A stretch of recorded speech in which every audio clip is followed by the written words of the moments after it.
Poucas Copas foram tão polêmicas e turbulentas como a Copa de 78. Nela, a Argentina fez o que quis com o resto do mundo. O Mundial aconteceu num contexto nojento. A ditadura argentina, com Videla no comando, se desenrolava. Pessoas eram sequestradas, torturadas e até mortas, e tudo isso era feito da forma mais discreta possível, para não alardear. Nem todos tinham um amplo conhecimento do que acontecia na Argentina, mas isso não apaga o quão manchado de sangue foi aquela Copa do Mundo. Para piorar a situação do Mundial, Cruyff, o melhor jogador do mundo, decidiu não jogar a Copa e o Brasil sofreu com um suposto esquema argentino, juntamente com a seleção peruana, que culminou na nossa eliminação. Então veja isso e um pouco mais nesse vídeo, onde eu vou te contar a história da Copa de 78. Bom, a história da Copa de 78 começa em 1966, quando Stanley Royce, ex-presidente da FIFA, escolheu a Argentina como sede do Mundial. Naquele momento, o cenário vivido pela Argentina era mais tranquilo. Mas o fato é que 12 anos depois, um país lotado de censura, assassinatos e bombas recebeu a Copa. Os generais sabiam da influência de uma Copa do Mundo e do futebol, e mais uma vez um regime autoritário usou o Mundial, uma Copa do Mundo, o futebol para amenizar problemas sociais. No meio do caminho para organizar o evento, houve uma intempérie. O general Omar Aktz foi assassinado. Esse homem ocupava a função de presidente da comissão da organização da Copa. Ele foi morto enquanto ia para sua primeira coletiva de imprensa, onde muita gente esperava que ele criticasse abertamente o aumento no valor dos gastos para receber a Copa. Isso ia de encontro com seus planos para o evento. Aktz queria uma Copa menos exuberante, focando na diminuição de gastos para a realização da competição na Argentina. Para isso, ele não queria construir estádios e desejava uma instalação de transmissão em preto e branco, o que já estava ultrapassado há uns 10 anos, e com certeza isso mancharia a relação da FIFA com seus patrocinadores, principalmente a Coca-Cola. Carlos Alberto Lacoste, desafeto de Aktz, almirante e primo do presidente Videla, assumiu a função. Com isso, os planos de Aktz foram ignorados. A Argentina construiu 3 estádios, localizados em Córdoba, Mendoza e Mar del Plata. Os outros 3 palcos para a Copa foram reformados, já a transmissão implementada foi a colorida. Legal, o planejamento para a Copa foi realizado nos moldes mais modernos possíveis. A estrutura seria a mais qualificada, mas o material humano daquele Mundial nem tanto, porque homens importantes ficaram de fora, inclusive um gênio. O Mundial de Seleções não contou com a presença do melhor jogador do mundo, Johan Cruyff. E existem algumas versões que tentam explicar esse desfalque da seleção holandesa no Mundial. A mais famosa vai num direcionamento político. Cruyff, um homem inteligente, não queria jogar um Mundial manchado de sangue e, assim como outros jogadores, decidiu não ir à Copa por essa questão política. Porém, a teoria mais aceita, que realmente parece ser a verdadeira, é outra, igualmente cercada de elementos sombrios. Cruyff, em 77, foi assaltado à mão armada na sua casa em Barcelona, como ele relatou décadas depois para a Catalunya Rádio. Uma arma foi apontada contra ele e outro elemento que deixava a situação mais tensa era a presença da sua esposa no local. Felizmente, ninguém se feriu, na questão física no caso, né? Porque o dano psicológico foi assustador. Os filhos do Cruyff passaram a ser escoltados no caminho para a escola e nesse momento conturbado, o jogador priorizou o que há de mais importante: a família. Por isso ele decidiu não jogar a Copa de 78.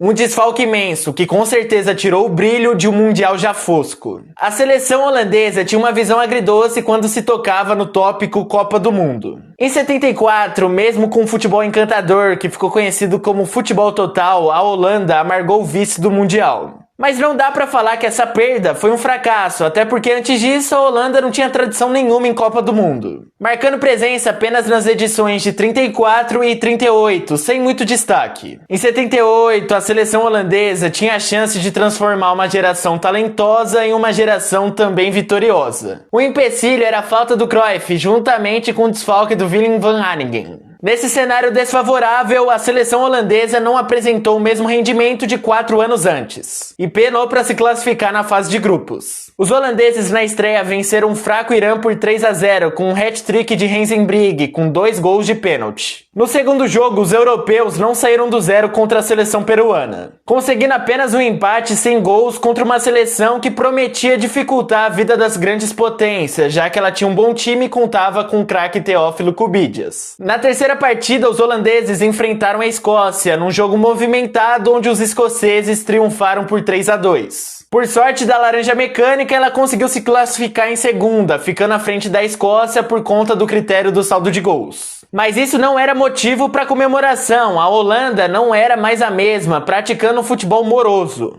Mas incontestavelmente ela tinha bons valores e aparecia como uma das postulantes ao título. Pensando em favoritismo, historicamente as seleções africanas nunca entraram nessa discussão. Nos anos 70, os times africanos não impunham medo a ninguém, essa era a dura realidade. Só que em 78 surgiu uma primeira faísca do potencial do futebol africano. Sim, os iranianos foram facilmente derrotados pela Holanda, mas o Irã não era o único representante africano no Mundial. A Tunísia era outra representante, ela era amplamente considerada pelas casas de aposta como o pior time do Mundial. Porém, ela foi uma surpresa positiva da Copa. Na primeira rodada, os tunisianos já protagonizaram um jogo histórico. Eles enfrentaram o México do Hugo Sanches, mas é aquilo, uma andorinha só não faz verão. Os mexicanos eram considerados favoritos, mas não eram esse bicho-papão todo, então a vitória era possível. E a Tunísia provou isso, vencendo o jogo de virada por 3-1. Nos dois jogos seguintes, os resultados foram satisfatórios, considerando o nível dos jogadores tunisianos. Uma derrota simples contra a Polônia por 1-0 e um empate sem gols contra a Alemanha Ocidental. A Tunísia não avançou, mas realizou um feito incrível, se tornando o primeiro país africano a conquistar uma vitória na Copa do Mundo. E o Brasil, como ele se organizou para a Copa e desempenhou na fase de grupos? A preparação para a Copa em si foi conturbada. O técnico Oswaldo Brandão deixou o comando da seleção um ano antes do Mundial. No meio do percurso, nas eliminatórias, o Brasil passava por dificuldades e depois de um empate contra a Colômbia, o técnico foi demitido. Seu substituto foi Cláudio Coutinho, preparador físico da seleção brasileira na Copa de 70. Militar de carreira, Coutinho adquiriu um conhecimento invejável sobre tudo que envolvia o prisma do condicionamento físico. Com o novo comandante, a seleção se classificou para a Copa e tínhamos ótimos nomes: Emerson Leão, Zico, Dinamite e Reinaldo. Mas em contrapartida, sofremos com a ausência do craque Rivelino durante quase todo o torneio. Na fase de grupos, a seleção sofreu bastante, empatando os dois primeiros jogos contra a Suécia e a Espanha. Era tudo ou nada na terceira rodada, precisávamos vencer a Áustria para avançar. Felizmente ganhamos, mas apenas por 1-0 com gol de Roberto Dinamite. Com isso fomos para a segunda fase, com questionamentos. Porém, a esperança para conquistar o troféu ainda existia e para fazer isso precisaríamos vencer a nossa maior rival, a Argentina. Os hermanos tinham a chance de conquistarem a Copa em casa, depois da frustração de 1938, onde o país perdeu a disputa para sediar o evento. Desde então, a Argentina acumulou boicotes à Copa e campanhas insatisfatórias. Em 78, a realização do Mundial foi problemática. O golpe militar quase acabou com o sonho de receber uma Copa. Seleções como a Holanda quase boicotaram o evento por isso. Mas mesmo com esse ambiente muito tenso e com várias violações aos direitos humanos, a Argentina conseguiu tirar esse projeto do papel. O resultado final foi desagradável, com o Monumental de Núñez recebendo uma irrigação enfadonha. Simplesmente jogaram água do mar no gramado pela falta do abastecimento local e a grama precisou ser replantada.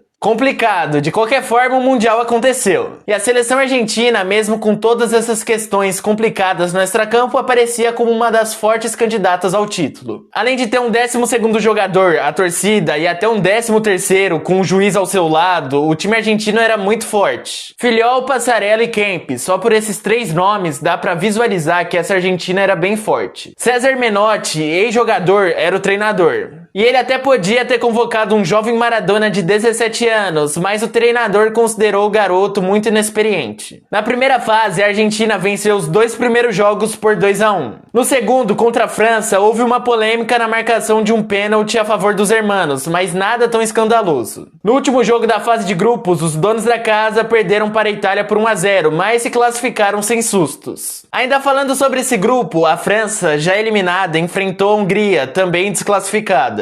Era pra ser um jogo desinteressante, mas curiosamente os franceses utilizaram uma camisa verde e branco nesse jogo. Houve um desentendimento, na época a maior parte dos torcedores só tinha acesso a imagens de TV em preto e branco. E por esse motivo sempre devia existir um forte contraste entre as camisas das duas equipes. Uma camisa devia ser escura e a outra clara, o problema é que nessa partida as duas seleções entraram com camisas brancas. A culpada do desentendimento foi a França, que deveria usar sua camisa azul. Surgiu um problema maior, a camisa azul dos franceses estava em Buenos Aires, muito longe de Mar del Plata, onde aconteceria o jogo. Então representantes da FIFA foram atrás de alternativas e encontraram a solução. Eles encontraram camisas listradas de um clube local chamado Kimberley e os franceses jogaram com esse uniforme. No jogo em si, a França venceu por 3-1, não se classificaram, mas ganharam história para contar. Com isso, finalmente a fase de grupos acabou, as duas melhores seleções de cada grupo avançaram, formando um quadrangular semifinal. No grupo A estavam a Holanda, a Áustria, a Alemanha e a Itália. E no grupo B marcavam presença o Brasil, o Peru, a Argentina e a Polônia. No grupo A, a Holanda voltou a encantar o mundo, vencendo a Hungria no primeiro jogo por 5-1. Enquanto isso acontecia, a Itália e a Alemanha empataram sem gols. Na segunda rodada, uma Alemanha encardida que contava com Rummenigge e Sepp Maier dificultou a vida dos holandeses. É bom salientar que nessa época a rivalidade entre esses dois países era gigantesca. E nesse embate ninguém saiu por cima, um empate bem movimentado de 2-2, já a Itália venceu a Hungria.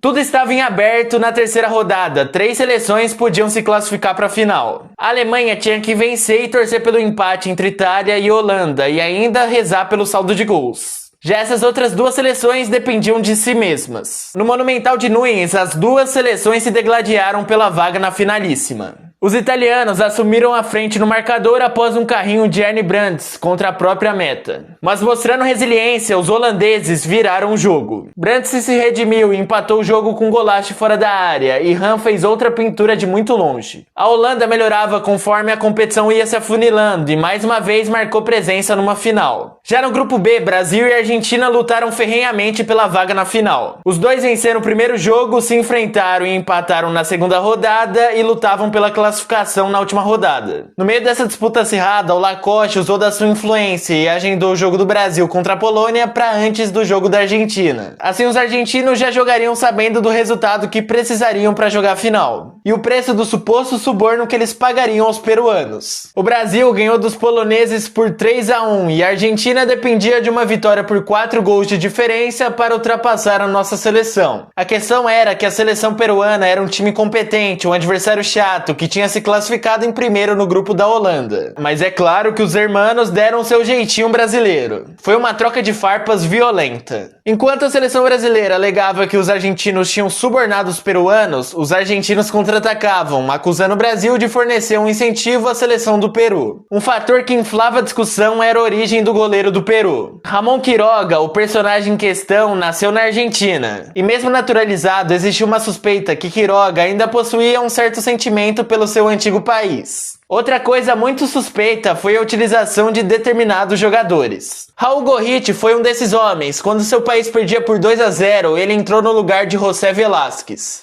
um dos melhores jogadores da equipe, que sempre atuava 90 minutos. Inclusive, o próprio Velázquez afirma que parte da equipe foi subornada para a derrota ser facilitada. Segundo seu relato, 6 jogadores teriam se vendido, entre eles estava o goleiro Quiroga. O fato é que os peruanos começaram bem o jogo, mas estranhamente perderam gols claros. Em seguida, a Argentina marcou e se abriu a porteira com o resultado final de 6-0. Um placar completamente suspeito. O Peru tinha vencido a Copa América de 75 e podia até ser um time pior do que a Argentina, mas era uma equipe respeitada. Então 6-0 era um placar bem exagerado, que demonstrava uma fraqueza não existente no Peru. De qualquer forma, a suposta falcatrua não foi comprovada até hoje. E tudo acaba seguindo numa direção de teoria da conspiração, que cá entre nós nem parece tão irrealista assim. Deixando de lado a polêmica, os donos da casa foram para a final e o Brasil teve que se contentar com o terceiro lugar, que foi conquistado após uma vitória contra a Itália, com aquele golaço do Nelinho, um dos gols mais bonitos da história das Copas. Na finalíssima em si, a Argentina e a Holanda se duelaram num baita jogo. Os europeus jogaram melhor no primeiro tempo, mas o Kempes foi oportunista e marcou aos 38 minutos. Já no segundo tempo, os holandeses demonstraram novamente a sua força de reação. Nennig empatou aos 37 minutos e Rezenbrigge teve a chance da sua vida e a chance da vida dos holandeses nesse esporte. Quis o destino que a bola acertasse a trave no final do jogo e a partida foi para prorrogação. Nos últimos 30 minutos, Kempes se transformou no primeiro protótipo de Deus no futebol argentino. Ele fez o seu segundo gol no jogo após sua insistência e deu uma ótima assistência para Bertone fechar o caixão. A Argentina, enfim, se tornava campeã do mundo. Não era o melhor contexto para isso acontecer, mas o país reafirmou a sua força e paixão pelo futebol. Obviamente, a ditadura se aproveitou dessa conquista esportiva para tirar o foco da política e demonstrar a força nacional. Videla ganhou na Mega Sena nesse sentido. Outro que se promoveu com o evento foi o Lacoste, ele se tornou vice-presidente da FIFA. A custa de um assassinato não dá para afirmar com clareza, mas é fato que tudo aconteceu de forma muito rápida e fácil para o almirante. A versão oficial do assassinato do Actis diz que os Montaneiros, um grupo da esquerda radical argentina, arquitetou o crime. Mas também se suspeitava que o assassinato foi encomendado pela Marinha, o que era bem possível. Enfim, esse Mundial foi nebuloso para ser sincero. Cerca de 30 mil pessoas desapareceram durante a ditadura argentina. Esse regime foi um ataque à humanidade. Não era um ambiente ideal para um evento tão emblemático como a Copa do Mundo acontecer, mas infelizmente foi assim que aconteceu. Bom, meu nome é Matheus e se você gostou do vídeo, eu peço que você deixe o like, assim o conteúdo vai ser bem mais recomendado e será possível trazer novos vídeos nesse mesmo estilo. Também siga o Historiador da Bola nessas redes sociais. E no mais, é isso. Então tchau e até logo!